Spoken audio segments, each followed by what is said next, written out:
Coming at you from Scratch Wolf Studio, it's that time again to rage across the internet. It's your very favorite War of the Apocalypse podcast. As always, I'm your host, Porter. Sitting to my left, a man with a full set of teeth, but none of them are his, Mr. Daniel Tyson. Hey, everybody. To my right, Master DJ, but all he's scratching is lies, Tommy Dixon. How's it going?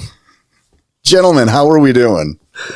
It's going. It's recording day. Yay! Right? Happy recording day. Whose teeth are those anyway? Don't worry about it. All right. They store bought? Don't worry about it. All right. No, it's none of your concern. Okay. Look good. Thanks for bringing back those nice intros, by the way. I know you were kind of cutting down a little bit and you're starting to lose them, but you know, it's like, look, I mean, we've done this for, and interestingly enough, we have been doing this for 3 years. Yeah. Happy anniversary. Right. Happy anniversary. I mean, this is, by the time this airs, it's not. It's longer. Yeah. Though we're recording it 2 days after. Yeah, 2 days after. So I'm trying I mean, no. But it was something. Day of. It was something we realized, or I realized late last week. Right. Is that, oh my God, the anniversary of our first broadcast, that was March 10th. 2020. Right. And here, you know, we were, it was like, what, the 7th? And I'm like, oh, guys, can we how great would that be to do a recording for the anniversary? We couldn't do it. We're here today, though. It's the Sunday after. So happy anniversary. We didn't do anything special because shit. We did. We recorded the PM early. I mean, that's not relevant at all. No. I guess no celebration. Oops. We'll celebrate next year. We're celebrating. We're together. I mean, hell, this is being together and doing the podcast some more is celebrating to me. 3 years and still doing it? Which is impressive. We're celebrating. That's impressive, yeah. Just sitting here, we're celebrating. But I mean, you know, next year we'll have to do something special. It kind of crept up on us. Like we weren't even thinking, we had all the shit going on. We just weren't thinking about it. You know, it's funny. I actually have I won't call them friends. They're more of acquaintances, but they had started a podcast and they were doing it through a company. Now, it doesn't even matter who at this point. Right. But the owner of that company was on the show with them that day. The one of them I was listening to. Mm-hmm. And he was telling them, you know, your guys' podcast is great. We appreciate you having here. I can't tell you the amount of times that most podcasts will just die off after like 10 to 20. And you guys have been here for like 100. So great. Thank you. That was a couple years ago. Mm-hmm. They have since then stopped. They're done. And I look at that number, where they were at, and we have surpassed them. Excellent. And I feel bad because of the circumstances they had to stop. Again, it's not important at this point. But like, for him to give them that kind of credit, and then for us to surpass that number, whew, fuck, that feels good. No, that's fair. And I mean, to give a little bit more background, I know Danny doesn't want to talk about it, but too bad, I'm going to throw him under the bus on this. The reason that the podcast ended was because he stole their damn teeth. That makes too much sense. Right? Because English is hard and without teeth. Yeah, he needed the teeth. He wanted the teeth. He didn't need them. He had his own teeth, everybody, and those aren't it. He needed backups. Right. So clearly he got the hammer. I said I felt bad for the circumstances they had to stop. Well, I'd feel bad if someone took all my teeth out too. If I took all their teeth, I wouldn't really feel that bad, would they? You feel bad in hindsight. Yeah. Hindsight. I mean, you're a good person, Danny. You feel bad when you steal people's teeth. So I was trying to fit that in before the podcast story, but speaking of special. What? How? Good God, how? I get it, because we're going to do something special for the anniversary next year. Yes. No, that's the segue. Special, right. Okay. Segue. We are running one on our Ko-Fi. Oh my God. Wow, that's good. Yeah, and I wanted to fit that in before he went on this tangent on a podcast. But I'm sure you hear that a lot. Sure. Wait, what? I quit. Yeah. I'm glad you quit. No, that was a perfectly good. I know, I had such a... And I'm like, Listen, I'm still Mr. bringing Chompers. it out. What'd you call me? Mr. Chompers. Mr. Chompers. Perfect. So yeah, speaking of special anniversary, we have a special we are running. Yeah, that's actually, that was good. I like that. we dropped the price of the Guilty bundle a little bit, and it's going to hang out there. But we also did that because we released the Hard and the Easy bundle. So that's the third chronicle from our postmortem series. There's more content there. What do we say? It was close to 30 hours. It's something like that. We didn't do the exact math because have you met us? But We script a thing, yes. it was a lot of 30 hours of extra content. Well, yeah, it's what it is. It's 13 episodes because we've also included as a bonus the first part of the third or the next chronicle, Fourth chronicle. Mm-hmm. Yeah, because no. I keep forgetting into the bridge. The first one's actually, if you guys don't know what the postmortems are, the first ones are on air. We released those a year ago. The winter of 2022. 2022. We have been on the air long enough that this is getting difficult. Yeah. They are labeled, so you can go back and find them. Right. So it's the first chapter of the postmortem series. And then, the Guilty bundle's there, and that's 9 parts.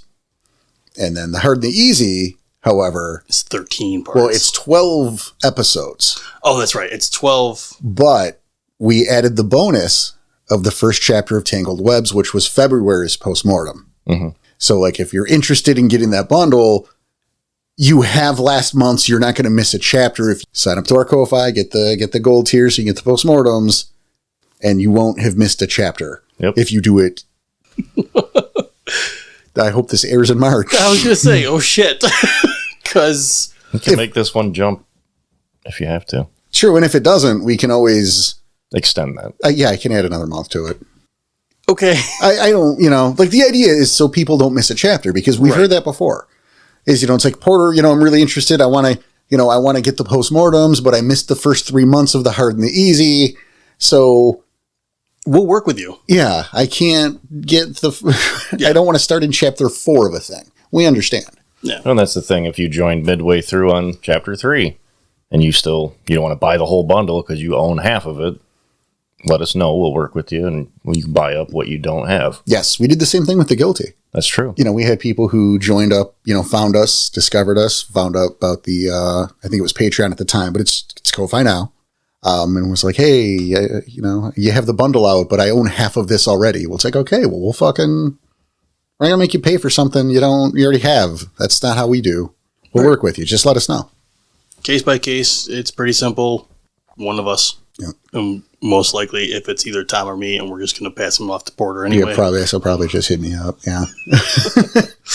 I hate saying it, but you're in control of that. Yeah, that's yeah. It's all a few clicks away for him. Right. Well, it's, it's our division of labor. It's like the editing stuff. That's a Danny question. Mm-hmm. If it's a Discord technical thing, that's a Tom question. You can come to me. I'm going to tell you to talk to Tom.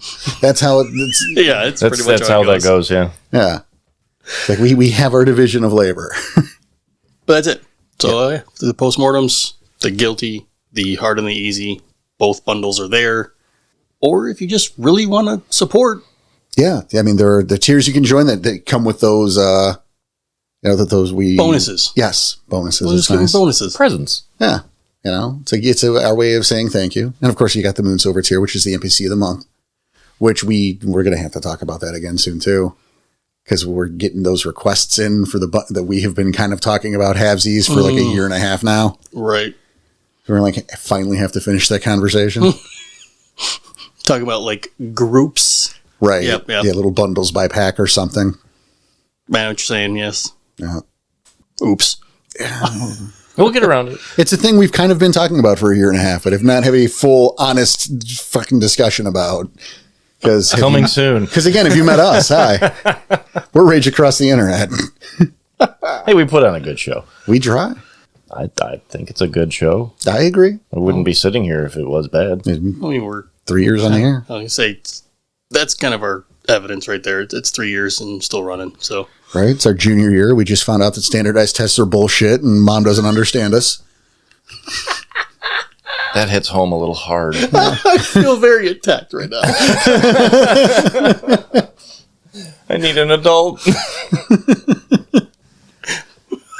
Fucking someone's like, you're almost 18 now. Time to get the fuck out of the house. Ah, Yep. shit. Yep. better go do something really illegal so they can't do anything bad to me yet. That's the goal.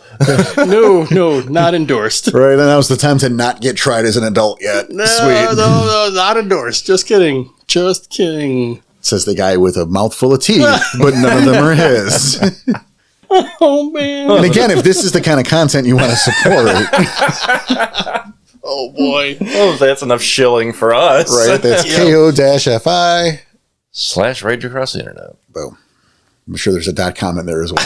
Yeah, that's pretty sure you forgot. Is that how URLs work? HTTP Let's not bring that back. Yeah. The best part is I found a little 2-minute clip of someone actually doing that. Oh, that used to happen a lot. I know, it was so funny. Yeah, especially today. It's Yes. like it's extra hilarious. The World Wide Web. It's like Brian Gumble on Good Morning America going, well, how does an internet go? Do we have an intern that can explain to us what an email is? Well, they probably said electronic mail back then. They didn't Yes. use the hyphenate. Probably. That's what you're like, I don't understand what the E means. I don't understand. And that's an A? No, that's an at. Well, what's an at? I thought that was an ampersand. Oh, boy. Yeah, it got bad. That is funny. This was like 90s, so yeah. Oh, no, yeah. This is those were what's early 90s. What's an internet? Yes, those some exact words there. But anyway, we got a show to put on.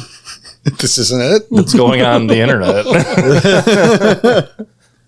No, but because of, and I don't want to say because of the anniversary, because we've been talking about this for a bit. And we had planned to have CJ on with us today, too. But the scheduling. Schedule sucked. Yeah, like it was 11th hour madness. And unfortunately, it was like he couldn't be here. Either we do a show without CJ or we do a show without me and Danny. And those were the options. I was not running a show by myself. Yeah, I would trust you in here, but that would be weird of you coming over my house when I'm not home to record a show with CJ. That would be a little weird. Yeah, like again, I trust you, but it's weird. Coming at you. Yeah, right? He sends me a 20-minute recording. Edit this. Oh, okay. You get a 5-minute episode, guys. Right. But this last year, and I think a little bit in season 3 as well, because we pretty early in season 4 still. We were looking at some of those older shows and what we could do better. Ring the bell, which of course means good enough is not good enough. Right. You always want to ring the bell. You want to do better. And so we look at some of these episodes, some of the old ones, and say, how could we do this better? How can we improve on what we've done? And so I looked at our old New Player Perspective episode. That was number 3. Exactly. I was not on that one. Oh, you Right? weren't, you weren't on till like 7 or 8, My first episode was the Ragabash episode. which was like either 7 or 8. Yeah. You weren't in you weren't in the intro? Nope. That's so weird. No, he wasn't there yet. Remember, Because- you guys recorded 5 No, in one first sitting, and I wasn't there. But the idea that it was the first episode. It wasn't like Tom wasn't a addition to the cast. You were always part of it. Till episode 7. Which, But you were always, it's just because we recorded all those at once. But it was never like, hey, we should ask Tom 5 episodes in if he'd like to be a part of this. Oh no, we knew. It was It wasn't that. It was just the weirdness that we did our first episode without the whole cast there. In hindsight, I can't believe we did that. It was also the time Tom was taking his little break from the game itself. No. Yes. Yeah, it was. No, because we had to pause Shadows and Tall Trees. We were like 5 chapters into Shadows and Tall Trees when we started the podcast. COVID is what got us. Oh. Yeah, you're right. I know. Fucking go. Yeah, because... exactly. Yeah, that's right, because we launched right before the pandemic hit. Yeah, like right before the lockdowns. Yeah. Yeah, because we had a bunch of shows where I was doing... Remoting in. Yeah. Yeah. It sounded so Because your bad. wives wouldn't let you come out to play. Which is also why Jessica left, because, where she was staying at the time, or where she chose to shack up for the lockdowns, was like an hour and a half away. Right. It was just not feasible. There's some behind the scenes shit. Fuck. But, I can't believe in hindsight. Well... Anyway. But we look at those first 5, right? And we constantly tell people, you can just skip those if you really want to. Because we look how far we've come. And we look back at those, it's like, oh man, the quality there wasn't there. Well, yeah, a lot You're of just shit. getting your feet wet. I mean, Exactly. come on. Yeah. But I did listen to that episode recently just to get a refresher for today, get an idea of how we're going to do this. Oh, you're going to be very disappointed. No, I know. I'm not looking to that for like inspiration. Okay, good, because bad idea genes. But you do even say like we have another part of this rag. Oh, do I reference Tom? You reference time. Like, Oh, nice. there's another part of this ragtime. Thanks for listening to the podcast. Ragtime something crew or whatever. Ragtime Tommy? Something along those lines. Like, yeah, Tom's part of our crew too. You just haven't heard from him yet, and he'll be here on soon. Ragtime Tombo. Nice. There he is. It's Ragtime Tombo, everybody. New name. Look, I'm going to change it again. Oh, fuck off. I like that. I want to introduce you as that next show. All right. Better write it down. He's got a point. Oh, we're scripting a thing. Watch out. Only for a second. This is new for season 4. We I wrote it down. I wrote it fucking down. Ragtime Tombo. At least it wasn't a pen. Don't you fucking dare. Don't you tempt fate. Don't you tease him with I got a pen, and I am not afraid to use it. I know. You get a problem, you could sue me. It's my lawyer's pen, too, so you're already in trouble, Better hold on to worse. that one. right? The thing's probably used as a notary before. So, yes. That's a legal pen, bitch. Shit, well, technically, yeah. But yes, we are looking back at those old ones. We want to do them better. We want to put them back on. This is what it should have been. Well, hindsight, right? And again, humble beginnings. No one here was trained in this. We just sat down and said, we'll figure it out. We're still not trained in this. Oh, no. Again, I listened to it, and the quality is so bad. People still listen, though. What the hell? Like, I don't know what you're all doing here after 3 years. thank you, but but like... Humble beginnings, man. well, I meant last week. Shit. Oh, quality's not there Just either. at all. Did you listen to this show? Wow. no. I'd see it's his problem. That's what he's doing right. No, doing it right.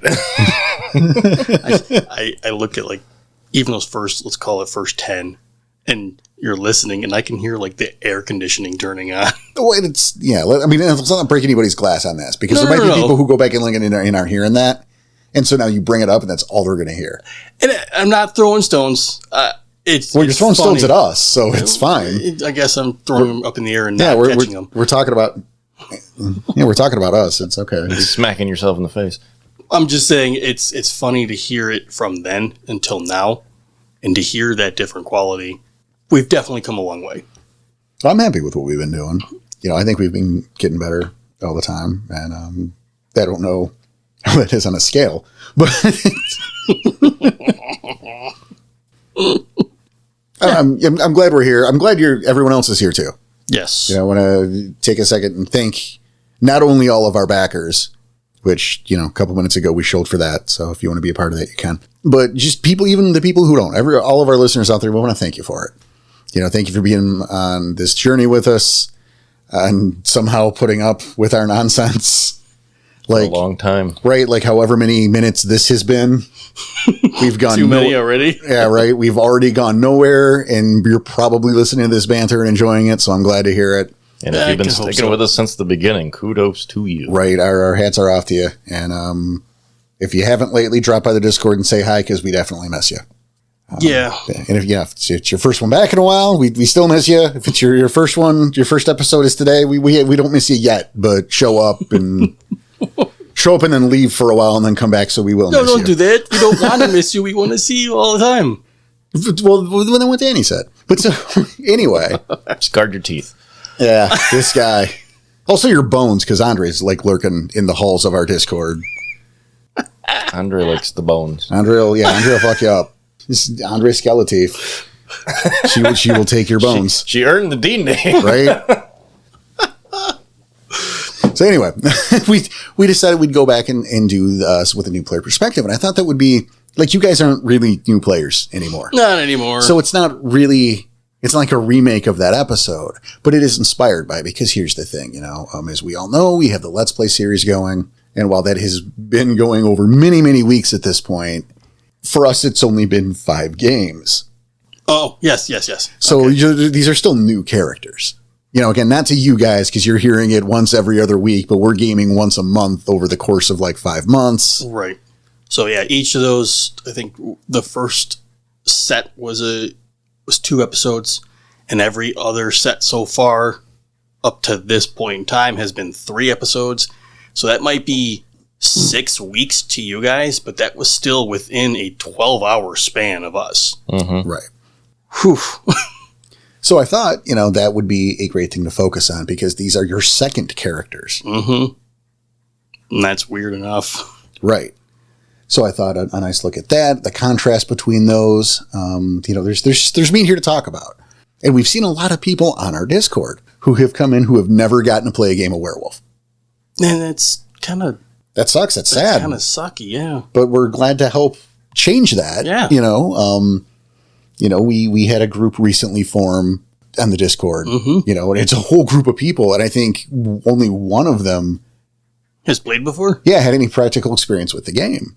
So everyone's just doing this for the first time. And it's like, well, there are still people out there doing that. So let's talk about this. That's kind of awesome. Right. Like, because I remember doing this for the first time, and I almost feel spoiled because you are a hell of a storyteller. Thank you. You are a hell of a writer. And then, like, I didn't really know that going in. I didn't understand that you could tell that kind of story until I got here. And then for that to be the first time I've played this, it's like, holy shit. I didn't know what to do. And not only that, but I have nothing else to compare it to. Right. Well, thanks to those humble beginnings, you started a podcast, so. Yeah. Well, and that's the thing is, you know, I'm not super comfortable with this. So like, help me out here, guys. Like, I am good at this. Yeah. I understand this game in a very real way. I understand this world. This is a thing. There are a lot of things I suck at. This is not one of them. I hate talking about myself this way too. Like it's not cool. I understand. And yeah, we're not. You don't want to toot your own horn. I get it. Yeah, I really don't. I know. It's important to stay humble for fuck's He's sake. very right, because even when I sat down as trying out for your table, and, you know, I had my backgrounds with D&D and stuff prior to that, I'm like, no, this is something, and I want to sit on this for sure. Like, I wanted to be at that table. I get you not wanting to toot your own horn. It's like how much of an ass do you sound like 100% 100% of the time, yeah. But at the same time, how else can we explain how much we've learned just from playing the game? Oh, tons. And I'm not even talking about opening the book yet. Yeah. That whole first Chronicle, we didn't touch a book. No. So, for that to be how we started, for that to be the reason we started the podcast, there's something there. And I hope people can see that. And even now with this game that we're playing now, yeah, we just started. It's only been 5 games so far. Mm-hmm. You're just touching the surface. Right. It's... Oh, God, you guys don't even know. I want so badly to talk about what I have planned for that Chronicle, and everyone I normally talk to about that shit, I can't because they're in the fucking game. God, you must be in hell right now. It sucks. yeah, because even if they're not in the game, they'll be listening to it. Right? Or they're game adjacent. It's like, I can't tell you because you'll fucking tell Danny. Yeah. That sucks for you, man. I'm sorry. Yeah. Well, when things get revealed, that's when he gets his fun. Right. But I digress. I apologize. Yeah, but you got to keep that to yourself. I know. There's nobody. And it's for months to himself. This is what sucks. Yeah. I feel bad for you. I really do. That's got to be eating you up. Oh, yeah, there is a scene I have envisioned. And that's all I can say. Is there's just a scene I have envisioned. And I'm so excited for the chance to unveil it and how fucked up it's going to be. You know what? By the time this comes out, they've heard it by now. No. No. The scene I'm thinking of. Okay. There was a scene, and you were talking to us like, I wrote a scene with Dave, and I can't fucking wait for people to see this. And you wouldn't even give us a clue on what it was. Yep. And then we played the game, and I'm thinking to myself, I'm going to pick it out. I'm going to pick it out. I know it. I'm going to pick it out. I mean, there's no way you didn't. I don't remember this. And holy shit, was that amazing. Oh, God, it was so goddamn funny. And especially knowing it almost immediately. Well, it's like the guac scene. Yeah. And if I'm going to toot my own horn about something, like that guac scene is one of the favorite things I've ever written. That's fair. It's like such a nothing scene, but it's so informative. And for me, it was... It really shows off a Ragabash, too. Right, but in a way that doesn't fuck up the game. Exactly. Right? It's not like a shitty joke, like, oh, I'm going to have to get you back. It's not a Looney Tunes funny. It's a funny. Yes. It's believable in its small scale, and it's informative of the people involved in it. Right. It's those subtle things. So I was so proud of being able to, like with the Dave scene, to convey multiple things in a scene that if you weren't paying attention, you learned nothing about. Or maybe to quote our friends, Red Letter, I wish they're our friends. They're not our friends. I wish. The great folks at Red Letter Media, you may not have noticed, but your brain did. But that's the other side of the screen. And this is not what we're talking today. We're talking your side of the screen is players. And which is, we got kind of, It's fine. We started there, though. And it's good radio. Yeah. Yeah, I get it. I mean, and again, being on this side, it's still weird. It's still very weird. Yes, we're putting on a podcast, but I am in no way, shape, or form a fucking professional at this. No, none of us are. We just talking to mics and hope for the best. There's a point, though. But either way, going back to it. So I guess let me start, because like I'm asking the questions here. I mean, I guess. Sure. You are the MC, so. So these are your second characters. Mm-hmm. What did you do differently with your second characters? From the first, what was the difference? I think I was able to put myself in that headspace a whole lot easier than I was with the first one. Mm-hmm. I'm able to think as Ricochet rather than as, we'll go with Jaeger. And I was afraid, am I doing what Danny would do or am I doing what Jaeger would do? And I was always afraid I was mixing those two up. Here with Ricochet, I'm not going to say I don't have a problem with it, but I am going to say it's a whole lot easier to figure out. Well, and I will say, looking at those two characters, and just to make it quick on this, and I swear you're getting the same question, and we're going back to you. Jaeger, was a character who was a drug courier. He was a teenage drug courier, and that's very out of your personal wheelhouse. Yeah, I am not a drug courier. I mean, but like aggressively not, though. Right. I almost want to say complete opposite. But almost. Almost, yeah. Daniel Tyson has lived a very clean life. I mean, we should celebrate that. I'll stick with clean life. Thank you. Yeah, you're welcome.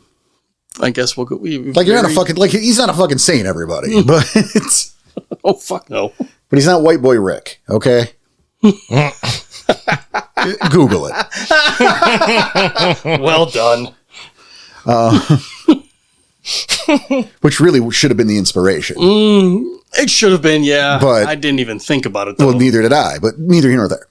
And Ricochet is certainly not autobiographical. No. But is a more... Believable? Well, I don't even want to say that. It might be less believable. but more relatable to you in your world. Okay. I can do that. It's less of a stretch. Fair point. That's a very fair point. Because even when we look at Jaeger, and we all know that turning point, because again, we've been doing the postmortems. Right. He was very much Cardboard Town. Because he wasn't even Jaeger yet. Right. And again, that was your first character. Mm-hmm. And so you can try.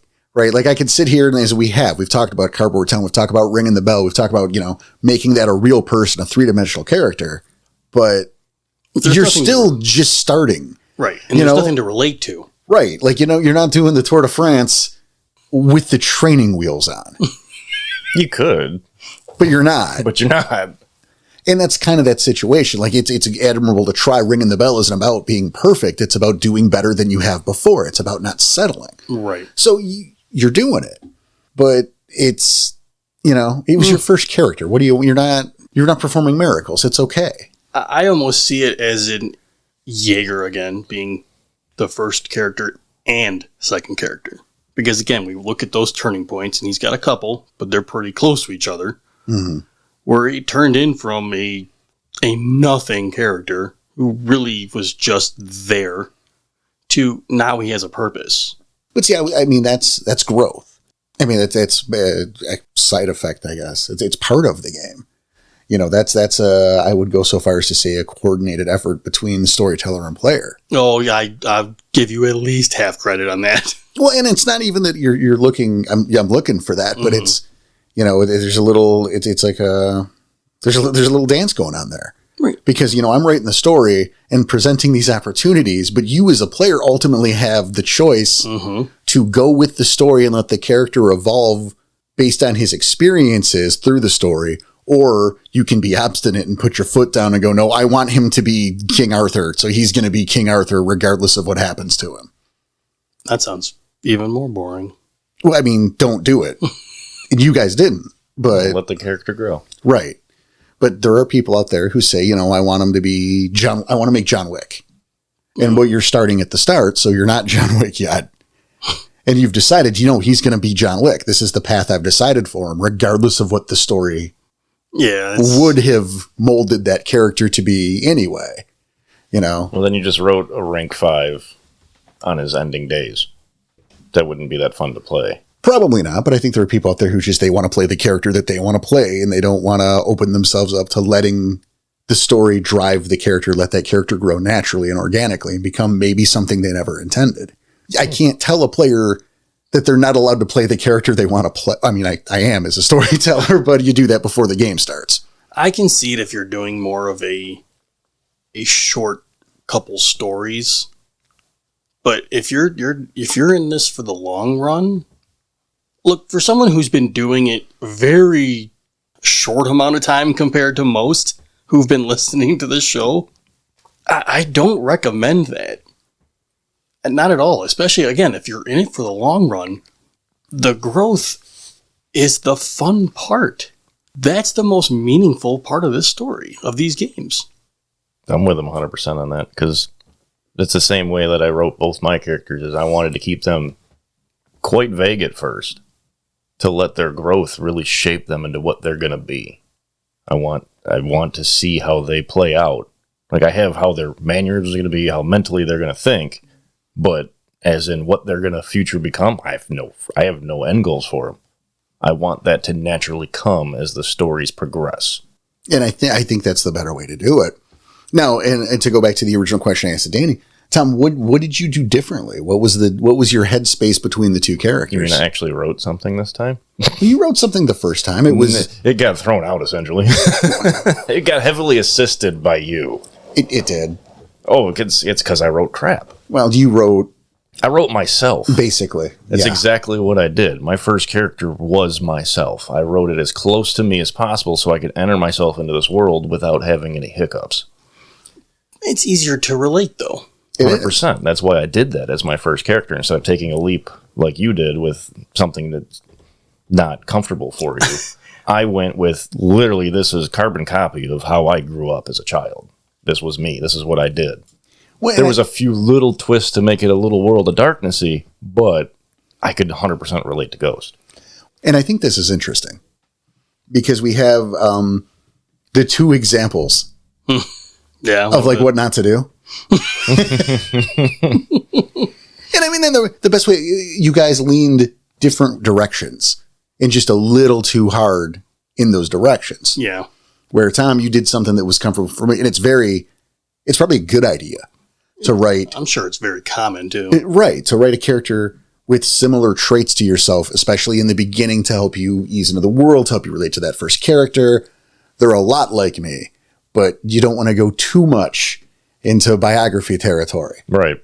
Right. This is, Crimson Ghost shouldn't have been autobiographical. Well, he didn't end up that way. 100%. No, he didn't. But I think that's the point of this. That's the point, is I let that character grow, and he turned into something I did not expect. Right. At all.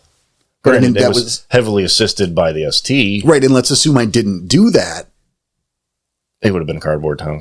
If you didn't, he would have never gone anywhere. He would have been laughs, go fuck yourself.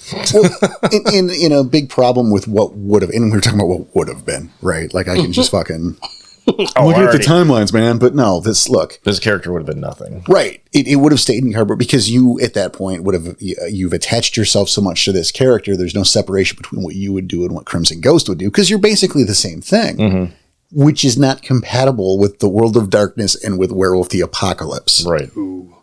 You know, Tom would never kill an innocent child. Now, that's not a thing we do for fun around the game, but if there was like a veil breach scenario and something's got to get done, or if this child is also Fomori, that's probably the better example, right?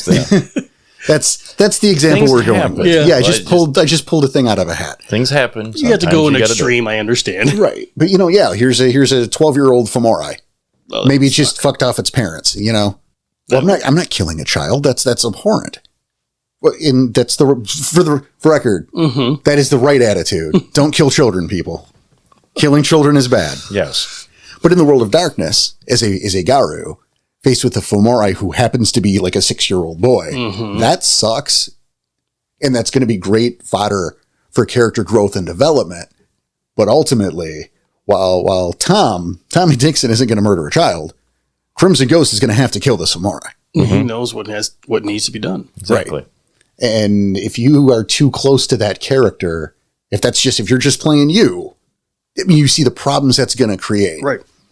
And that's where, when making the second character, I took a lot of the things you were telling us to do, like get into the headspace of the character and think about how they would react in just real world situations as you're going through your day. Like I was doing that at work, going through my day, and like, how would Ghost react? When I remember you telling us to do that, and I'm like, wow, that's interesting to do. So I thought about that with Dante. And that's what kind of led me into, I had found a thing I wanted to do. And I was like, okay, so now I'll see how Dante would react to situations that just going through my day-to-day life. And I'm like, that's how I want to play that character. And that's how it turned into what Dante's starting to become. See, that's excellent. That reminds me of, it was in one of those first episodes. I couldn't remember which one, but the car crash scenario. Yes. That's, wow, I didn't even think about that until now. And until you said something along those lines. It's like, I don't know how my character would handle that yet. Well, and that's the thing. And for a refresher to our audience, and then I want to go back to the previous point. That little thought exercise, that little experiment, is your character is having lunch, outdoor seating in a little restaurant, and while he or she is sitting there enjoying their meal, there is a car accident in eyesight. The nearby intersection, boom, how do they react? What do they do? I know how Dante would react. I think at this point, what I'm thinking is two different things because it's Jaeger and Ricochet.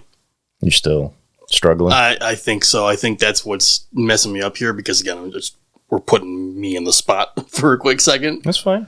I can answer mine first. Are we going to we want to do the thought exercise? I mean, if you want to answer them, sure. I think it'd be fun to answer them, so I'll do mine while you think about it for a minute. I know that Dante would probably immediately go try to help.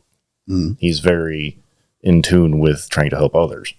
And he's got his medical stuff in his background. And obviously he would be first to go run over there and see if any medical assistance would be needed. Because being raised in the carnival and always taking care of the animals, he would be very empathetic and want to run over and help. And so to add to this, because again, when you're doing this on your own, you are free to manipulate the variables in any way, shape, or form you need to. And in fact, I encourage it because when do the answers change? So does it matter the type of people that are injured? Do you accept a reward if you're given? Do you hang out on the scene to make sure the first responders are there, or do you just do your bid and leave? That's a good question. There's a couple there. So. No, that's what I'm saying. It's all good questions. It wouldn't matter who. Okay. It definitely would not matter who for Dante. Being carnival raised, he's been raised around everybody, so it doesn't matter. Right. I think he would help as best he could to clear the scene or clear the people, make sure everybody's good. And if somebody's injured, obviously assist and do whatever needs done until first responders arrive. 100%. And then after that, he would fuck off. Let everything else, let the first responders take care of it. He's out of his jurisdiction at that point. No, that's fair. And then he'd go back to eating his meal. See, and that's another variable right there. Yep. After that, okay, scene's good. I'm going back to eating. I'm going back to my business. It took me a second to realize. But yeah, if we're just sticking with Ricochet, because again, this is Right. the evolution, I would absolutely run and help, but I wouldn't be the first one. I'd be waiting for other people to start getting there, and I would follow in there, either helping and getting the people out of the crash, whatever. But at that point, being who he is, and even with being Bonar, hiding in plain sight. What if nobody did? If nobody's getting out, Nobody went to help. I would stick with the crowd. Okay. If there's 2-3 people start running, I'd follow them. But if everyone's staying still, I am staying in that crowd. Car's on fire. People are screaming in the car. I mean, I would hope other people would start running there too. Okay. No, I like that. But he doesn't want the attention. So that means Doesn't he want the also would attention on slink himself. away before like the cops would show up. Absolutely. Oh, yeah.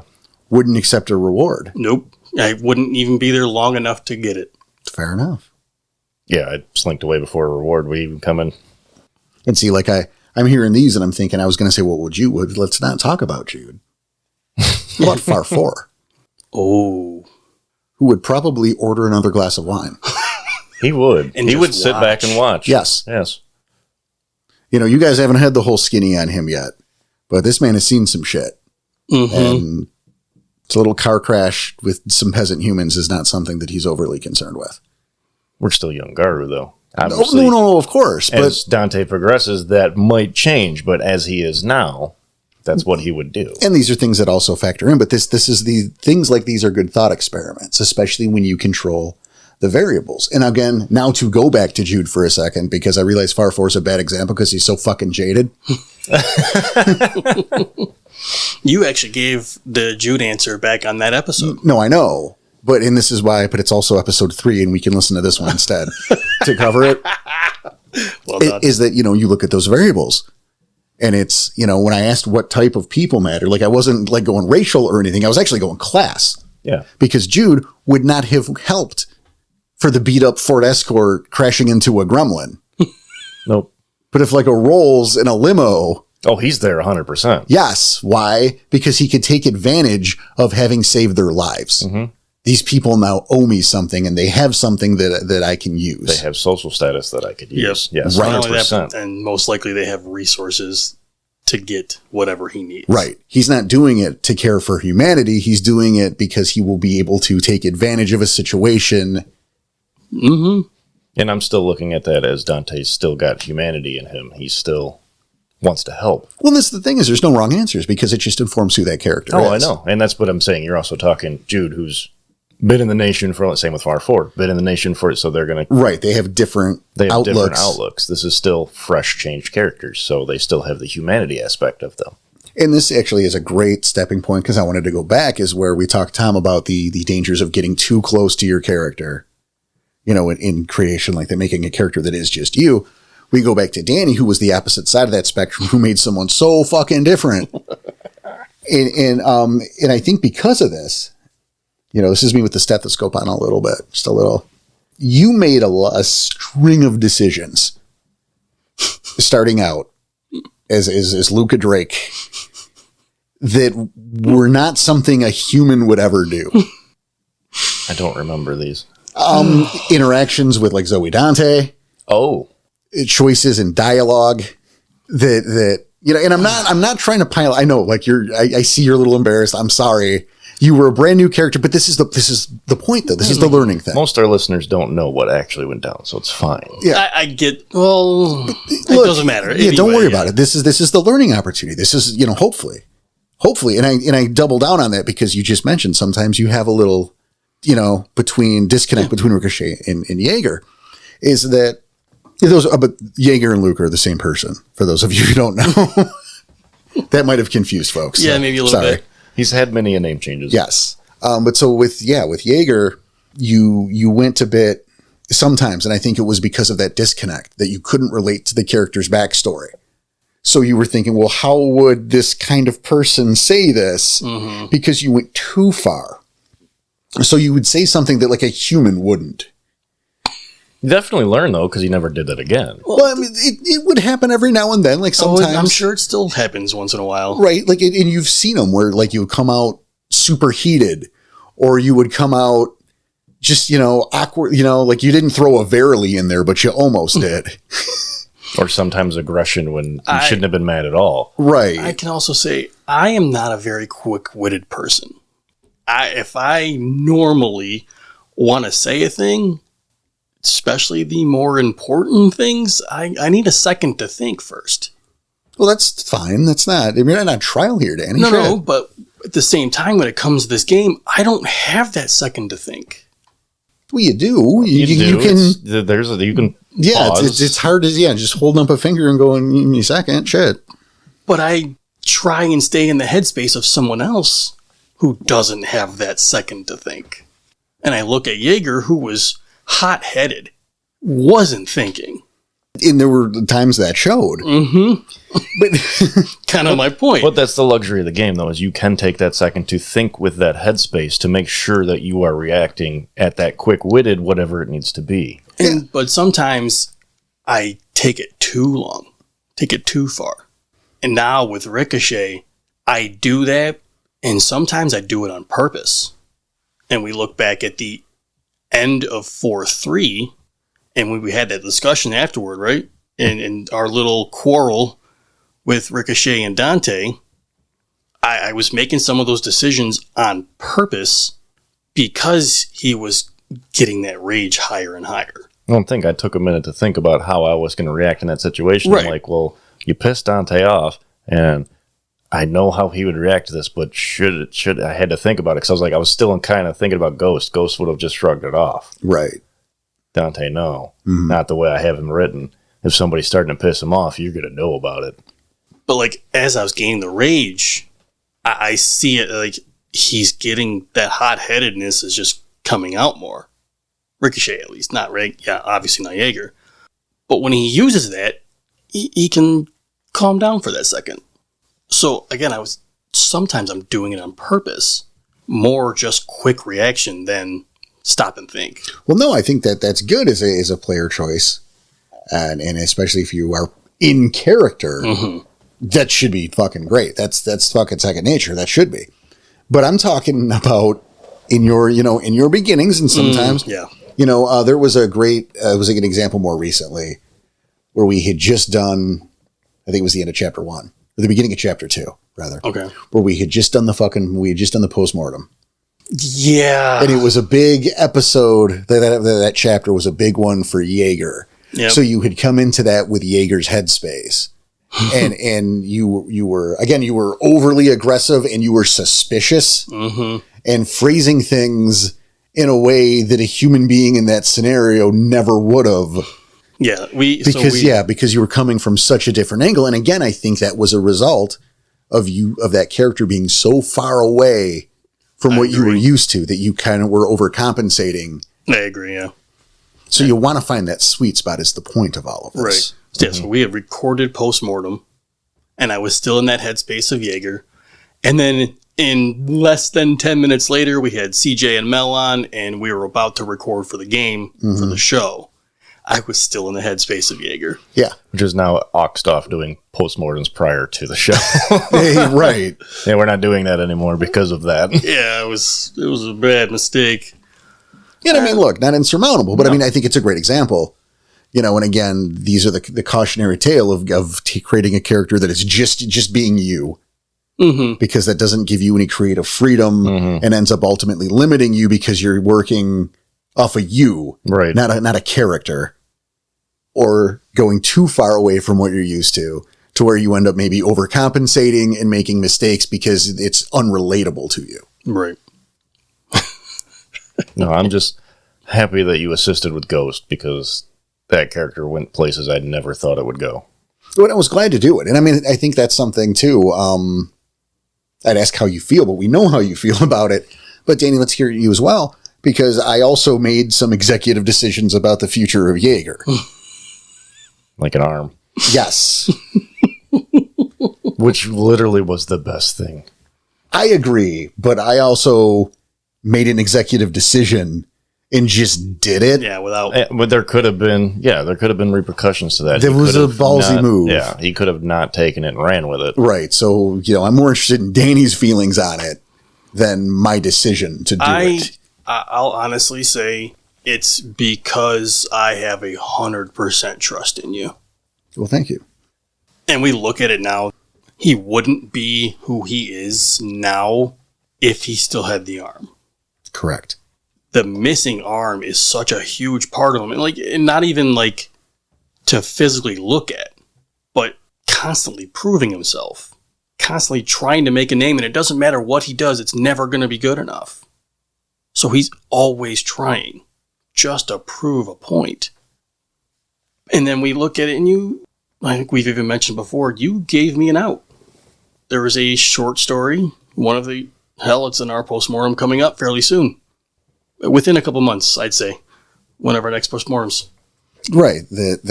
Yeah. I don't know how much we want to talk about. Yeah, exactly. I'm not going to Don't get into that. Yeah. But there is a point where you can almost undo everything that happened. And I look back, and that had to be the smartest decision I've made for this character, for Jaeger. He would not be Jaeger. He would probably have a totally different deed name at that point. Probably. I think he would have been a shittier guy. Yeah. I think he might have joined Daddy. It's possible. Oh, okay. I mean, you made that sound like it was like that wasn't dirty, everybody. No, you made it sound very dirty. Yeah, I mean, it sounded like, That's okay. No. But, maybe. I can see it. I think the loss of the arm taught Jaeger some very hard lessons that he would not have learned otherwise. Yeah, maybe even lessons that you're constantly told, but you kind of maybe don't believe until they actually happen. Like the world of darkness sucks. Certainly. We're in the middle of the apocalypse. Everything sucks. No paradise, that's for sure. Yeah, but I could have seen Jaeger becoming was it kind of staying one note, but being a bit of a bully and just kind of just a dick. But he had to learn humility, on the fly. Yeah, this was struggle, and this was sacrifice, and I think if not for that, he would have walked around thinking he was hot shit in a champagne glass until ultimately gone. Yeah, until it got him killed. Probably. Yeah, it would have, and it would have. There were times it got close, and yes, it didn't even dawn on me at the time. I'll say I think even Ghost would have left because remember we used to get into it. Ghost, and it wasn't Jaeger at the time, but we got into it a lot. Ghost did not like how you were just a dick. He didn't like it. No, and again, I was trying to be something I wasn't. It was too far away from what I am. It wasn't even close to relatable. So I was just trying to compensate. Yeah, I was overcompensating, yeah. And you were trying. Just again, it's the dangers of the one extreme versus the other. Mm-hmm. So when I know this is a long, we talked about the beginnings and they're humble. All right. And the transition to these new characters. If you can think back, all right, because I know it was a long time ago. Yeah, a little bit. But when you were creating those first characters, I mean, were there things that you wish you had known that you know now that helped inform what you did today? Today being the new characters, not literally today. I know what you guys have done today. It's not impressive. Thanks. Ouch. You got some aloe close? It's just you drank you had some monsters and some energy drinks and you talked into a microphone. That's not impressive. I was going to say, we've only been putting this podcast on for 3 years. I know. Not today, though. If you put 3 years worth of podcast down today, that would be impressive. Yeah, you're right. Time is a construct of your imagination. Us just hanging around this table, less impressive. See, I'm in it too. Anyway. What would I be happy with knowing today if I knew it back then? Essentially, right? That was a weird way of saying it. It's a weird way of saying it. Case in point. Fuck off. Okay, fine, you got me. I mean, just the overall knowledge of the game. Yeah. That's the biggest thing. Because obviously we made those characters with reading the little tidbits in W20. Well, and I want to make it clear that the material was available to you. Oh, 100%. yes, I wasn't just like, figure it out, dicks. No, 100%. But Okay. I wanted us to get I mean, I wanted myself. I don't know if Danny wanted, but I wanted to get introduced to the game naturally. And I agree with that. Through that character growth. I didn't want to open a book and go, that thing's cool. That's all I'm striving for. That's the biggest thing I didn't want to do, because I did that in D&D. It's like, that's the cool thing. I want that, and that's all I'm going to care about. Like, I didn't want that. And see, that's a great lesson right there. Well, because I was a shitty player back then, and I know I was.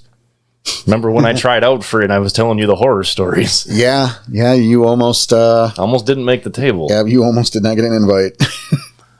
I can say something I wish I knew back then was Please. more of the tribal knowledge. Okay, how so? All of the tribes, rather than just the couple that I liked. No, 100%. That's kind of what I was getting at. It's like having the knowledge now. I mean, obviously doing these podcasts have helped so much. Right, yeah, we probably wouldn't have half this stuff if we didn't do the No. podcast. If I wasn't forced to open the books like I have to for this, Right. I don't think I would have. I can very I don't like to easily- read that much. Yeah, I'll say it. I'll flat out admit it. If it wasn't for the podcast, my character would be so one note. And I would have I'm with them, continued too. the whole way. Yeah, the tribal knowledge is a big one. Learning how much shoehorse is, can't complete a thing. That was the biggest thing for me. And it's not even like, oh, because my character was a Get, I wanted to know more about the Get. I'm talking all of the tribes. Because everyone's like, oh, this one's my favorite. No, that's my... Like, I don't have a favorite tribe anymore. No, I really don't either. Someone asked that the other day. Yeah. Like when I think we had a new character or new person come in the Discord. Yeah. And I'm like, I couldn't even, I remember the questions going by. I'm like, I can't even answer that now. I don't have a favorite. That's pretty cool. All these... I like all the tribes. They all have their different personalities to them. Yes, they're not, none of them are hive minds. And those who still think that, please stop. We can't say it enough. But at the same time, there's a tribal history and in particular tribal culture, but that doesn't Right. make everyone The Doesn't same. mean your character has to be that. right. But I like the history behind it. And do I like some tribes more than others? Sure. But I don't have favorite anymore. I think they all have something cool to them. They all have something shitty about them. That's true. And again, because it's not black and white. Right. I think that's the big one for me. What if I knew then what I know now? That's the biggest thing is knowledge. I mean, 100%. I mean, I started it. Yeah. I can't not. That and having those mental exercises like we just went over. Definitely doing that. That helps build another character. Right. It's a really small thing, but And you can just do it on your day-to-day. Like, okay, so I want to make this character this way. Run your day like that with that in your headspace. Just your normal day. Whatever you're doing. Now think about how that character would do. You're cleaning the dishes. Like your parents, like if you're younger, your parents tell you to go clean the dishes. You say okay, or you say no, I'm doing something. How would your character react to that situation? Just normal day-to-day stuff. yeah, the mundane can be, because let's face it, your characters aren't human. No. I mean, regardless of the breed, they're not a wolf either. They're Garu, they're always Garu. And yeah, you had those times before your first change that in form, and then of course are stripped down and rebuilt as they enter the Garu Nation. Right. But they're not human, but they are people. And the difference is all the difference. You know what? They're still going to be stuck in a line at the drive-thru that has taken a half hour. Oh, gonna get so angry.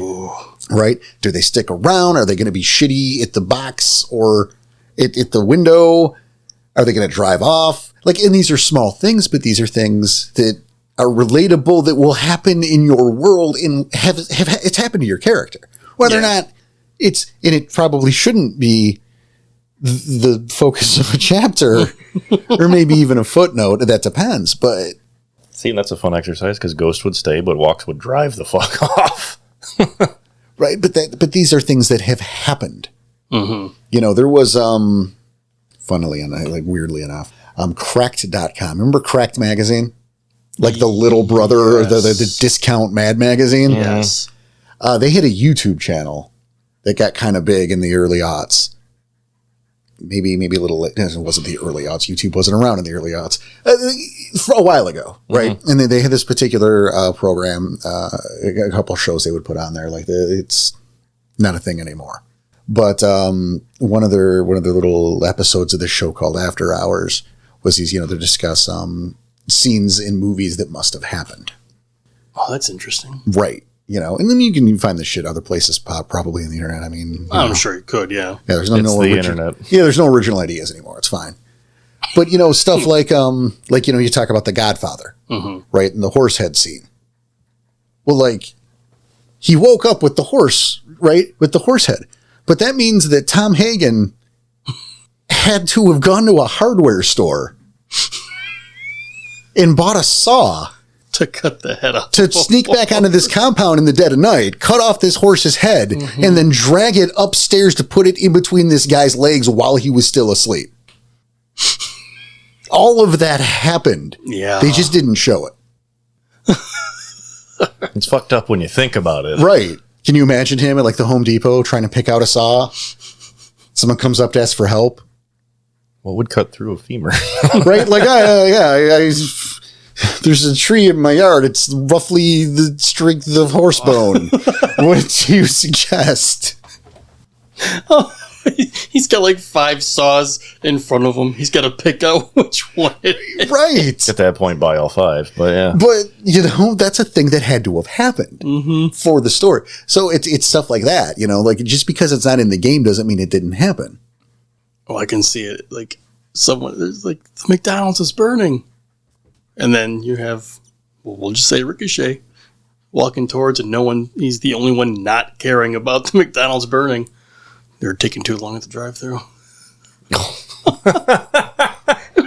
Oh, he would just straight up burn the place down. Nice to know. I'm just throwing it out there, and I just used Ricochet as the example, but... Which is obviously a joke example, because you're not some maniac who walks around setting buildings on fire. Obviously not, right. And that's a danger, too, is you got to make sure, let's not make this a farce. Fair. Like, I mean, this was a fun example you gave, but like the idea of putting that in practical application... Not very. Right. Let's not do that, because, I mean, there are those players out there that might be compelled to do something like that, and maybe don't. It's that jokey Smurf, over the top Flanderization of a thing that you don't. Well, like I said, Ghost as a Ragabash would have stayed in the line, but the minute that he got up there, he would be cracking jokes to the person through like it just witty something like who you got working back there, and I don't know, I just can't throw anything out there, but he would say stuff and it would be funny, but he's still waiting for his burgers. Right. I think Jaeger would try and make whoever's at that window cry. You just got to look at him. But see, I get that compulsion, because I think, and this has been real life, like I've been in a window and made an order and had to order 3 or 4 times. And then got to the window and had to reorder it because they got it wrong. Right, and then just left. Just drove off at the window. Like at the here's your money, sir window. Because like, are you kidding? I had to order this 5 times and you still couldn't get it? Like you had extra questions for me when I got to the window? Wow. I don't want food that someone like you is making. If you can't handle a cheeseburger without pickle is a conversation piece, I don't trust anything you make. I will go somewhere else. Good thing most of it's automated. But I'll trust them to wrap it. I mean, I remember the time I ordered the thing no mustard, right? They probably put extra mustard on it. Oh, the paper was covered in mustard. Wow. Like to spite me, because how fucking dare I order something without, an ingredient I don't like. Because, wow, he had to go out of his way, because then he did extra squeezes of the handle. Right. I'm making it so it's easier to make my burger. You don't have to squeeze one of the handles. Because they have them in like caulk guns. I'm not kidding. Like they're caulk guns. Right? Like And like what is? Like I think I just deleted the picture off my phone yesterday. Like cleaning out my fucking. But put a Garu in that. Oh, they would lose it. Right. But what Garu is going to McDonald's? But you run with the premise. It's true. Because it's about developing that character and finding out the truth of that character's voice. Because they're going to Otali's. Sure, or McDonald's is just McDonald's in that. I mean, who knows? That's up to whatever. Right. But at that point, and to bring that back around to werewolf, you know, when you've ordered the thing 3 times at the box and pulled up to the front window and they're like, hey, is this the right thing again? Can you say it again? You're getting punched. Yeah. The Garu, like at that point, he's driving away so he doesn't pull that kid out of the drive-through window and end up in the paper tomorrow. Yep. Right. He's trying to avoid a veil breach. Right. Because rage is a real thing. And are you shitting me? Human rage is nothing compared to their rage. Right. And that tells you a thing, though. Yeah. And that's the other mind space that thinking of when making the second character too is like how different human rage to Gar rage. I mean, reading the books, it's the book knowledge. I mean, that's what it is. Yes. That's the biggest thing is having more of the knowledge of the game. And that can present problems as well. I seem to recall, but I'm looking at the two of you because you are playing characters who know less than your old characters now.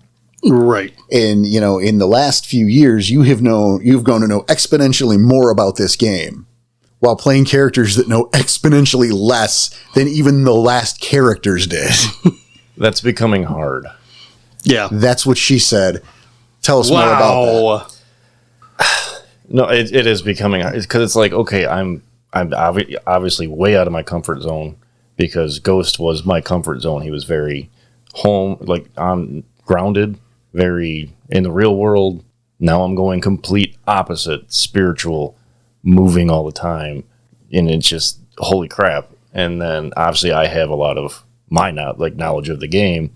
He's a beginning Thurge, and you're seeing this whole thing between him and Ricochet because he hasn't really been taught anything. Thurgy. It's like, what do I know? What don't I know? And that's becoming an issue for me right now is what should I know? See, I agree. I actually think you're overcompensating on that. So do I. And no offense. But that's like, No, I probably am because of new character. No, right. And I think like that's a conversation we can have later to help guide that. But I think you're overdoing the, I don't know about it. Because like you did travel with the Silent Strider for a decent amount of time. And that's Learning something that some we'll stuff. have to nail down what No, I know, agree. because like I don't know what I should know. And that's becoming fair. a problem. Like Yeah. I don't know what I should actually know. And see, and I think that's a great point to bring up. Because at that point, what do? Well, talk to your storyteller. Yep. Talk to me, man. Okay. We can have a confab and figure it out. Maybe later. Buy me dinner first. No, you buy me dinner.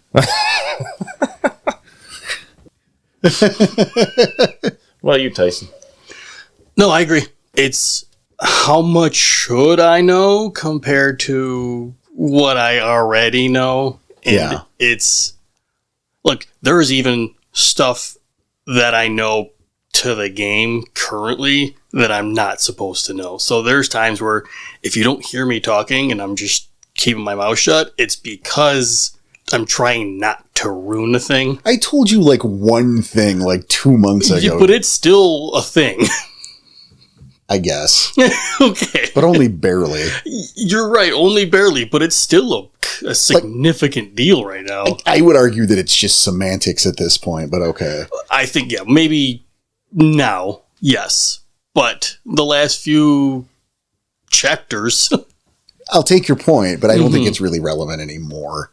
not anymore. Like you just, you know a name of a thing. Mm-hmm. That's all you know that no one else does. You're right, but I also know the name and I know what that means and the significance of it. So Ricochet doesn't know what that name even means or that those things are a possibility. I hate that I let it slip too. I needed. You needed to say it. I was so fucking blocked. I needed to. And I'm there to help. And I understand I'm only able to help you so much. Right, because yeah, I don't want to have a situation. There were times like when in my fledgling years as storyteller where I would spoil plot points because I couldn't fucking help myself. Oh, and I mean, we're talking 25 years ago. Sure. Because again, I have been doing this almost 30 years. Specifically, I've been with Werewolf. I've been here the whole time. So, you know, in my fledgling years, yeah, there were those times. You know, the group would be sitting in Ramshorn like, oh my God, you guys, I got this great idea of this story and it's going to be like this. And then this character's going to show up. It's going to be fucking amazing. And they know all of it. Then they counteracted it. Well, not even, because, I mean, they weren't super fleshed. I mean, it was early years of storytelling, so I wasn't putting together, I wasn't writing the guilty back then, okay? No way. There's no way that would have happened. But, Especially telling them all. oh, no, that would ruin everything. Yeah. But that's what I'm saying, is that's not, I wasn't there as a storyteller yet, so it was much more basic stories. Mm-hmm. It was more about a cool scene or a neat NPC, you know. Understandable, yeah. But yeah, I think you and I are going to have a conversation, too, about what he should know at this point and what he shouldn't know compared to what I know. And that's fair. And actually, while we're on it, Mel and CJ, if we haven't had this conversation by the time this airs, hey-o. But no, that's, you know, that's an important thing. That's always the hardest thing, though, as characters, is if you know a lot of the game, trying to break yourself out of knowing a lot of the game, especially if you have a fresh changed character. That's the hardest thing. I'm willing to bet there are some who don't even bother. Which is, it's kind of cheating. I would say so. It doesn't give that character, it doesn't allow that character to earn that growth, No. which Right. makes it a little less rewarding, in my opinion. That's a good point. And I think there's another double-edged sword when we talk about this as well. Because you have, you know, this is why I am such a huge advocate for starting at the start. That while it makes this problem as character versus player knowledge, you also have to look as if you start as, like, say, someone who is rank 2, or better yet, to use a real example, there has been discussion about the possibility of bringing back Jaeger and Crimson Ghost in a, not a modern day, but a more modern scenario. A few years have passed, they're another rank stronger. Mm-hmm. I don't know that that's happening, frankly, but to run with that premise for a second. Write it. Yes. That's the biggest thing. We got to write that gap. Right. And that's what I'm talking about. Now, what happens in that gap? You know, yeah. And I mean, so if you're starting at like rank 2, or again, you're rank 3 from rank 2, you know, yeah, you have to account not only for that gap, but there's a whole life going on in there. There's a plethora of things, and especially a couple months in Garu life is a lot. Yes. You know, one of members of our Discord, M, recently, she was working, she's actually in Mel's game, because Melissa has a game she runs on our Discord. It's not open, so sorry, guys. I think they're full. That's full. Yeah, that's full, and they've started at this point. But she was working on her character, and she had come for advice, and she's like, well, you know, what do you need? And it's like, okay, well, you're starting, because they were starting at rank 2. And I'm like, okay, well, you're going to need to know why you aren't in a pack right now. Oh, yeah. Because this pack is forming. So how did you get to rank 2 without any other interaction with the guy? You didn't. So where was your first pack? Is it only your first pack? Were there several packs? What happened to them? What are the people's names in those packs? And you do kind of need to know that. What are the big things you did to go from rank 1 to rank 2? Right. Who are some of your friends? What set did you come from? What was your relationship with the set leader? You don't need to know every single facet of your life, but you can't tell me details. Right. You can't tell me. And especially starting as a Garu, right? It's akin to like getting your first job and being on your own for the first time. So it's a whole string of firsts and new experiences. You can't tell me you don't know the name of your first boss. Ken. I couldn't tell you right now. Nope, now I can. I had to think about it. Sorry. Okay, but I've had a lot of jobs. That's fair. But there you go, right? And you're not, you know. I'm not gonna say his last name, but I don't. I know for I don't need you to. I thought you said I can, not Ken. No, his name is Ken. No, I thought he said I can. I didn't hear it was just Ken. But there you go. Like you remember who your first boss is. Yep. You know where your first job was. You know. You remember your first time. Nobody share that. You remember. You know. You know those things. Mm-hmm. You know what your favorite food is. You know what your favorite song is. You need to know that shit. You know, if you lived in an apartment with 4 other people for 6 months, and this is now I'm equating this to a pack, you know what their names are. I mean, a good way you think about this to do that would be you met someone for the first time. They know you're of the nation. They're asking questions about you. You should be able to answer every one of those questions. And that could be your backstory. Could be. Like, who are you? Why are you? Like, just throwing things, just simple questions. Just you're having a random conversation. You're around a fire having a conversation with other Garu, and they're going to ask questions about you. Be able to have a couple stories, be able to... That's another thing, too. You need a couple anecdotes. Yep. Something that happened. I think to expand on what you are saying, Tom, treat it like a first date.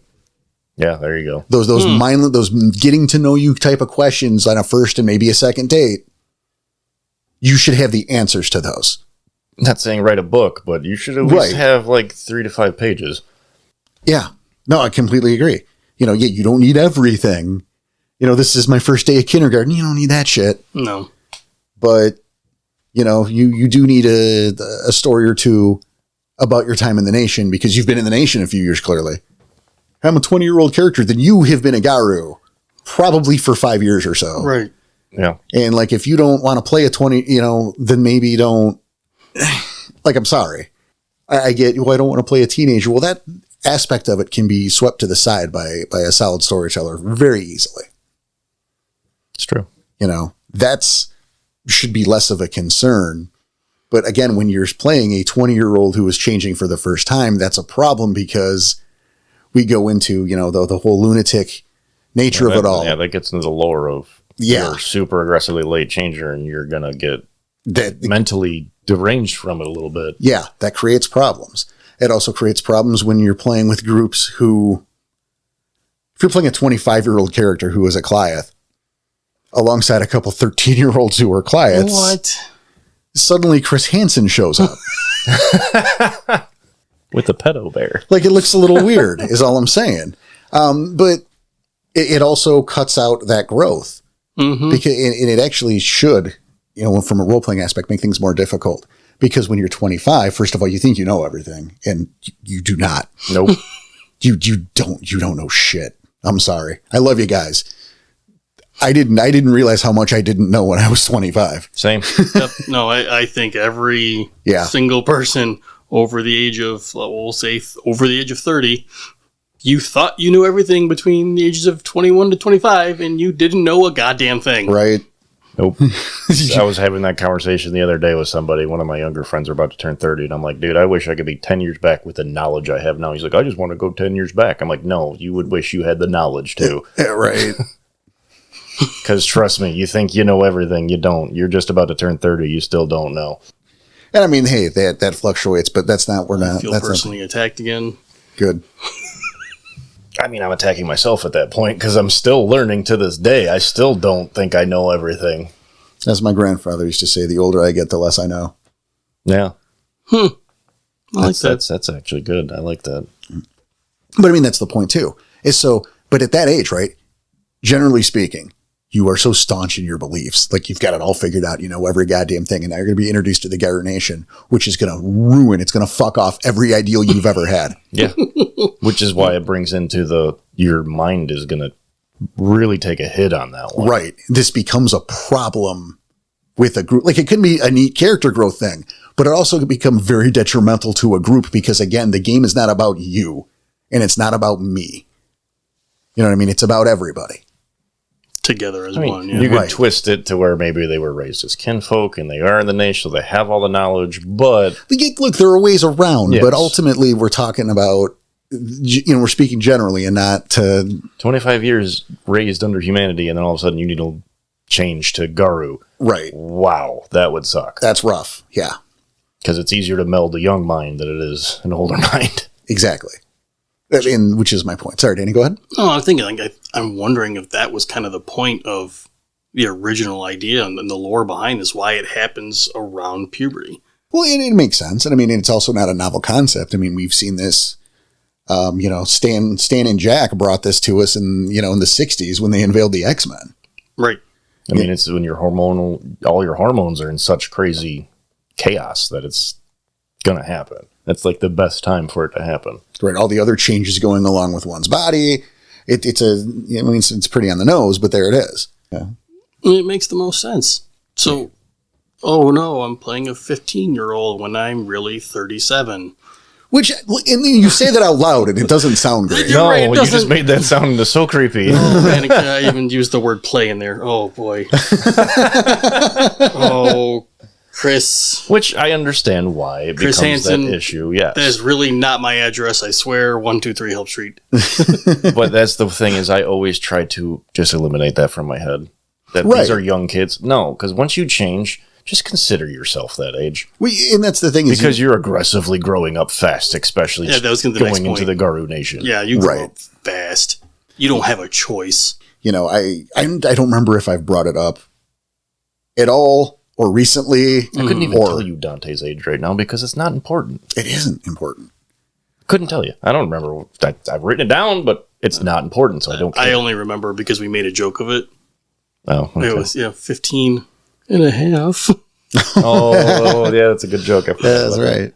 But no, like I don't remember if and when I have last talked about this. Like, statistically, I've totally brought this up, but I had a character in mind that I have wanted to use. I just haven't found the right spot for him yet, and I think I know where. It's just not applicable anymore. Of a 13-year-old, he was gonna get a Fenris because I like the idea of this toe-headed kid, this scrawny toe-headed kid who's like maybe not even 5 foot tall yet. Ooh. You know, and his Trying name to was going to throw be his- Eric throw his because weight he was around. Eric. Yeah, who's Eric? But no. Like, maybe. Well, but I like, can see him throwing his weight around a little bit. but like he's a full-on Lord of the Flies psychopath. Oh. Oh. Like he's 13 years old, smoking 2 packs a day, and you find him in the woods carving up a raccoon and dissect him for fun. Because like he changed at 12, and he was not in a place that was conducive for bringing up new cubs in a way that would make them stable and well-adjusted. I mean, it could happen 100%. Yeah, no, exactly. So you just had this like little murderer toddler running around chain smoking Marlboros with a knife half his fucking size. And just like, maybe don't bring the kinfolk around him. Statistically, that had to happen. Yeah, statistically, that character exists somewhere. Yeah, 100%. It sucks to think about, but statistically, yes, with the way the nation is, that happened. Yeah, someone's out there. Oh, God. I would not want to run into this character. Right. That would be rough to deal with. And like, that's the thing. I think like that kid was probably had to be put down, Yes. which I is don't see- terrible on a couple levels. Right, I don't see him making it to rank 2. Right. Or sent on an impossible mission. Exactly. Something to where, look, he's not going to get in the field because he's, whatever, but we can't have him here where we sleep. Falconberg Foundation. But it's fucking, what do you do? Yeah, there's a night watch for that specifically. At Yeah, that for point. that guy. Who's Eric? That's Eric. That's Eric. Shit. Look out. But I mean, again, that's an NPC. So I confuse the issue. I apologize. But again, it's talking about the transition into the Garu Nation and how that can fuck somebody up. Oh, yeah. And how, the older the character, that can be harder. And also the older the character, the more time you have to account for. Mm-hmm. You start at rank 2, you might have to have 5, you should probably have 5 or 6 stories. But if you're rank 3 and you're starting, you need probably 20. Yes. 100%. Yeah, you need a few years. I can't see like a 19-year-old at rank 3. No, shouldn't be. I mean, again, maybe that's Eric who changed at 12 and has been out there. Still pushing. But there's it, no though. way. No, I agree. It's still pushing it. Yeah. Oh, man. I mean, earliest age I could see a rank 3s if they were super early changer, 22. That'd be about where I'm pushing it, though. Well, and then also mileage on deeds, but there's a level there. And I mean, also depend on what they did in the nation. That's 100% true. Right. So, again, I'm such an advocate for starting at the start again, because while it can make it difficult to move player knowledge from character knowledge, it is, again, it's so much more involved. It's so much more rewarding when you get those milestones. See, and I think that too, because by jumping to rank 2 or to rank 3, you have cut out all that character growth. And you're trying to figure out your character already that far along. It just makes that tough. Right. And then again, you're bringing all these strange Garu who are higher rank together. And there are ways to write that. I'm not saying there aren't. I can think of 3 different ways to make that happen right now. That's not the point. Mm-hmm. The point is that now you're going to have to facilitate this bond of a bunch of people. It reminds me of Reservoir Dogs. Okay. Okay. The scene where they're getting their code names, right? Yep. And Steve Buscemi, Mr. Pink. Why can't I be Mr. Black? I'll be Mr. Black. Nobody's Mr. Black. I tried that shit before. Everyone wants to be Mr. Black, but nobody knows each other, so nobody ever backs down. That's exactly what I was thinking. Yep, because that's what you get. It's a bunch of strangers who are fueled by rage, who don't want to lose any face in front of everybody else. It's a very difficult dynamic to get to work like that. I'm sorry. That's one of my favorite scenes of the movie. It's a good scene. So moving beyond that, right? We talk about what you could have done, what you might have done differently, what you wish you had known. What do we have for insights? Because we have people that are going to be listening to this show. They're going to be making maybe even their second character. And like, how do we help them? What do you have in terms of advice to help them, quote, get it right? And what does get it right mean even? Fuck it. Tom, I'll let you go first in this one. Oh, God, really? I got nothing. It's the experts, everybody. We've honestly talked about it, though. Having the knowledge. Don't write something that's very one-dimensional. And do these mental exercises that we keep talking about. I mean, that's the biggest thing for me that really helped me make the second character is the mental exercises. So if you're giving advice to someone making a second character or even a first character, do the mental exercises. Try to put yourself in their shoes in just the mundane. I mean, that really helped me develop the way I wanted my character to be, because that's the biggest thing. We're starting from the start. So starting from the start, I need to just have how this character is going to react to situations that are thrown at them more than what my story is. Granted, my story does give him what gifts and stuff and kind of his nature, but more with the social aspect, with the way we run, because this is the way we run, so right. It's hammering down how this person's going to react into every social situation. And if I could interject for a second, because we talk about the mental exercises, we brought up the car accident one, of car in the diner part too. It's a nice, because you get the twofer. Right. Because, hey, did you pay your bill? I went back to finish. No, I know, but that's an extra part to it. But either way, it's that one. It's the favorite ice cream question. And it doesn't have to be favorite ice cream. It can be other things. But the relevance of questions like that, is to make you think about who the person was. And especially starting from the start, to know who the person is, how they're going to react to the changes they're going to see to the world around them, which is going to facilitate that growth. Because, those questions might not always be relevant. Those answers might change, and that's okay too. I think about some of my previous characters and some of my NPCs and the answers to some of those questions. And I think a good example is Segment Rainmaker. I believe his answer was chocolate. I want to say he tells everybody it's chocolate. Right, that's the answer. It's chocolate. It's a lie, though. It's a lie, because the real answer is like Rocky Road, from one place in Chicago he went to one time, or something along those lines. Something along those lines, yes. Because again, the answer itself isn't the point. The point is, yes, it was a very specific flavor at a specific place that might not even exist anymore. And he travels so fucking often, it's just easier to go with chocolate. Mm-hmm. I'm not going to get the thing I want, but I'll take the thing that I know I can get everywhere. That's exactly how the answer should be. Right.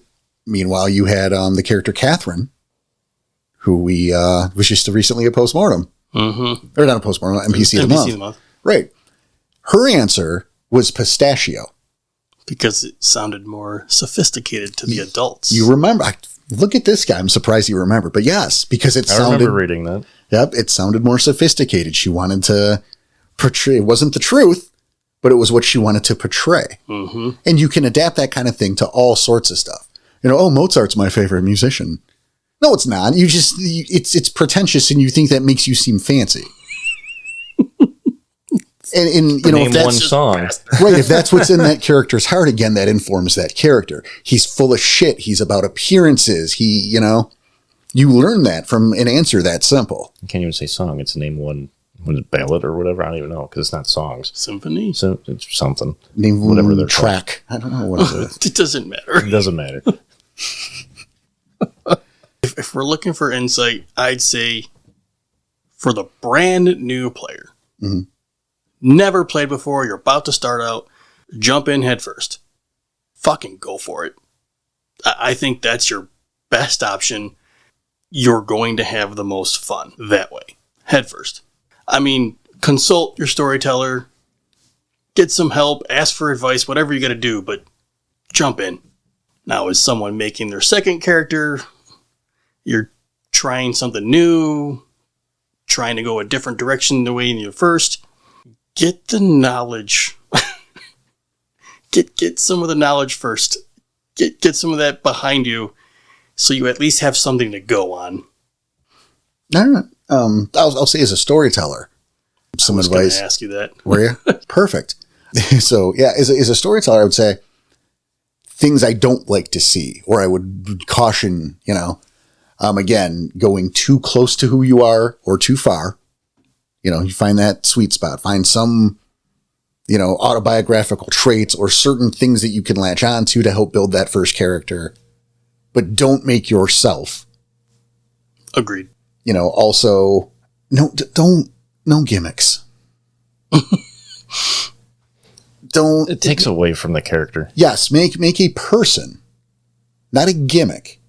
And what I mean by that, and I'm gonna a little bit throw some people under the bus. I'm not gonna name names, but we have a guy, a buddy of ours from the Discord, hasn't been around in a bit, but who made a pacifist.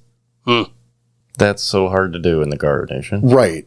And I applaud as a role playing exercise the attempt, and that he stuck to it, despite the fact that, to my understanding, because I didn't sit in on all the games, that life was hard for him as a pacifist. I appreciate it, but as a new player, I don't recommend that shit. No. If you're gonna, and again, I applaud him, but it's these things where if you're gonna do a gimmick character, you have to be able to commit to the bit. I was gonna say, you better commit. You have to. And I think a great example is before I made Jude, the prototype for Jude was a character who was a Haken, who had come to America to learn about the relationship between Garu and their wolf kinfolk, because wolf kinfolk is a problem in Japan. Okay, that's a cool idea, a cool concept. Right. And so he wasn't well versed in America, so there was going to be this whole fish out of water kind of coming to America type vibe to him. And as I'm building this character, what I realized, this is a gimmick. Yeah. It's not a personality. This is a gimmick. And I'm going to get bored of this shit in a story and a half. But because of how that character is created, I'm going to have to stick with it. The whole, eventually he'll adapt. Eventually. Yeah, but... But those first you can't 10, 15 stories are going to be miserable. Miserable because it's going to be, I don't know English. Yeah, I speak English. And you have to commit to that for... Falling a leaf constantly. And also, what is hot dog? What? Shut up. Yeah. You'd have to do that for a Chronicle to 2 Chronicles. Right? Go away from the table. I'm sick of me talking about it. And if I was the ST, I'd lean into that even more. Right. Because you made it that way. Yeah. You did this to yourself and to us. But again, that's me. Sorry, Tom. But if you don't commit to that, then you're losing out on that character. Right. You've done what are you doing then? Yeah. It was pointless to make. Yeah. Don't make the gimmick character. You look at Fluffy. The Silver Fang Metis albino with huge size and taints of corruption, Jesus Christ, who was raised raised as a pet in a vampire's library. Yeah, okay. I know what story you're talking about. And was freed, obviously, and, became part of this pack. But, that character would have no idea what anything was and have no reference for anything, even though he allegedly taught himself how to read by the live of osmosis. All these books I can now read. Yeah, all this stuff I can do. I don't even know what the word alphabet means, but I learned it. But, even allowing that premise is that someone taught him how to read. He's never seen any of this shit. He's never seen the sun. No. I don't know what a car is. Everything's a miracle and a nightmare all the time, and you have to play to that because that's what you created. Don't do gimmicks. Just make a dude. There are plenty of things that will make your character interesting and unique as you play through the story and you grow with your character. And again, I just gave 3 examples, and no one's the bad guy for it. But as a storyteller, I hate to see those gimmicks. I was going to say, no one's immune to it. Like I just said, I was, I saw it, I recognized it, I backed away from it because I knew I couldn't do it.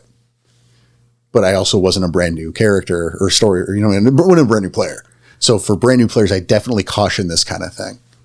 I can see why. And yeah, as a storyteller, telling them don't do the gimmick.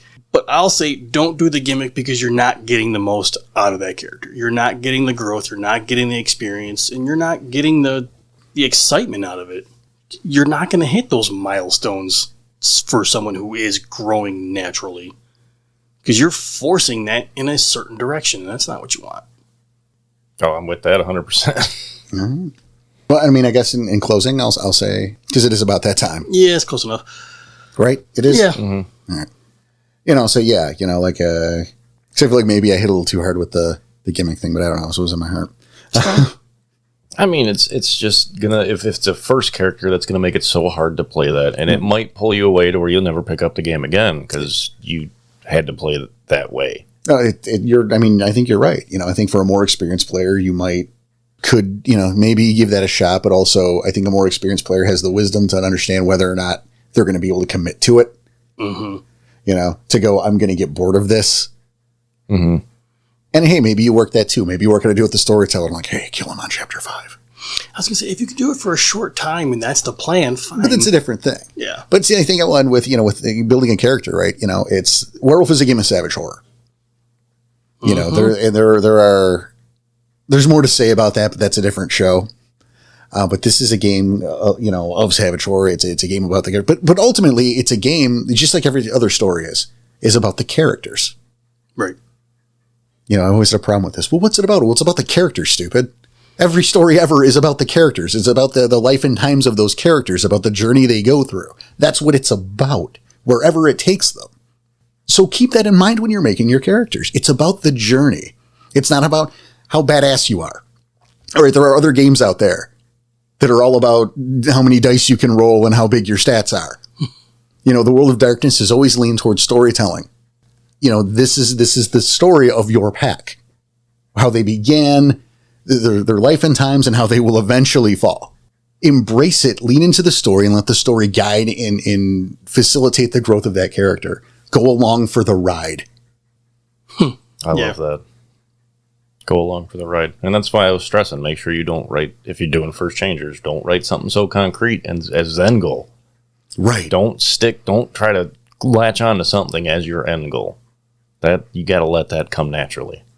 And that's not the You can have an idea. I'm not saying you can't. Right. But don't permanently latch, because that. Yeah, don't be so stubborn that you're going to, that'll pull away from the character. And even then, how many times in our lives, right, that you have this idea of who you are or who you want to be. And how often does it change? Right. All the time. So, and you keep that in mind too. Like, maybe you wanted to be John Wick, but the story's taking you in this other direction. And you're like, well, now I'm Patch Adams. And those are weird extremes. That's wow. I don't know why those were the two in my heart, but they were. So put on your doctor's coat and your clown nose if that's where the story's going to take you, and make that part of the character. People are not getting that reference. You're Patch Adams now. Fine, that's where life took you, and that character can lament the fact that he's not John Wick. Or on occasions when he can, like, puff up his chest and act like the badass, he's totally going to lean into it, like, way too much, because he never gets to do it. That's really what he wanted his whole life, but he's just not who he is ultimately. When I grow up, I want to be an astronaut. But I sucked at science and math, and I got nowhere fucking close. And I'm allergic to anti-gravity. Wow. What does that mean? I don't know. It's something. I'm allergic to Tang. That would have been the better thing. Oh. Fuck yeah. How dare I? I love Tang. See, you could be an astronaut. Orange space monkey juice. And that's the quote. On that note, everybody. That's going at the end of the episode. I can't. This is the end of the episode. Damn. Well, it's at the end of the episode. Yeah, there it is. It's still at the end. It's just not the end tag.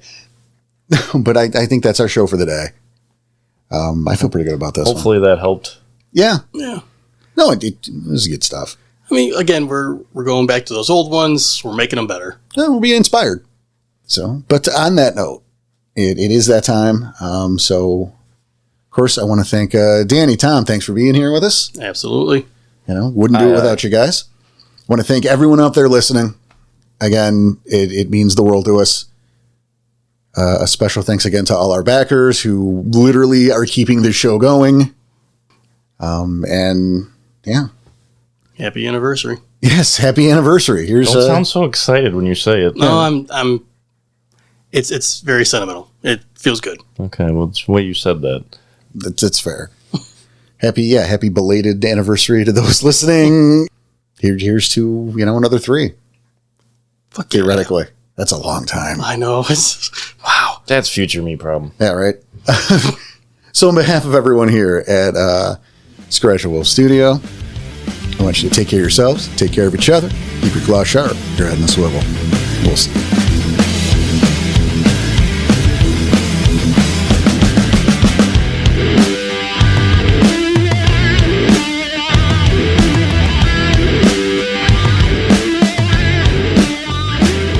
Okay, is this the right thing again? Can you say it again?